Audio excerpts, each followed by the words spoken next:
Darwin's Game, Episode 2. So in this episode, we learned a little bit more about the rankings.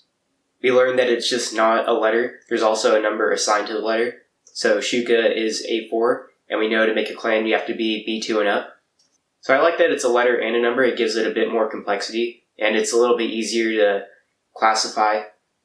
Because now if you have two A ranks fight, you think, oh, they're just A ranks, but now you can kind of tell who has the edge if like an A2 versus an A4 fight. We also learned that you can convert your points into money. Kaname converts 10 points, and we see that he gets 1,000,000 yen. In USD, that's $9,000 approximately. So we know that 1 point is worth about $900. I like Shuka's character. We can see that she has a lot of complexity. Kaname asks her what's her reason for playing the game, and she says a girl has to have her secrets. So whatever her reason is, she's not ready to tell him yet. And we know that she does have a reason for playing the game. So it makes me wonder if what the prize for winning is. Is it a wish or something like that? Is she fighting for a wish for something in her life?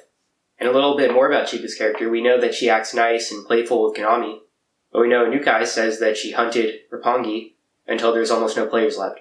And I think that's an important word to key in on. It's hunted.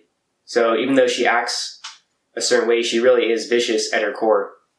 So it gives her character more dimension when this outright act, but you know that she can turn it off and be a player in Darwin's Game right away. And when Kaname is fighting Inukai, Kaname says, I have no reason to fight. And then Inukai replies, that's the good thing about Darwin's Game, it makes a reason for you. So it seems everyone in Darwin's Game so far, they enjoy fighting, they want to fight. Shuka wants to fight, Inukai wants to fight. We see the fight scene between the two in the cage, they're fighting for fun. So it seems Darwin's Game kind of attracts those people, or that kind of turns them into fighters. And I'll be curious to know in the future episodes what the criteria for the treasure hunt is. Not everyone got the invitation. We know from the episode that 300 people were invited. And because not everyone got it and there's 300 people, we know that there's a lot of people in Darwin's Game. Before I thought it was only like a couple, but now we know there's hundreds and hundreds involved.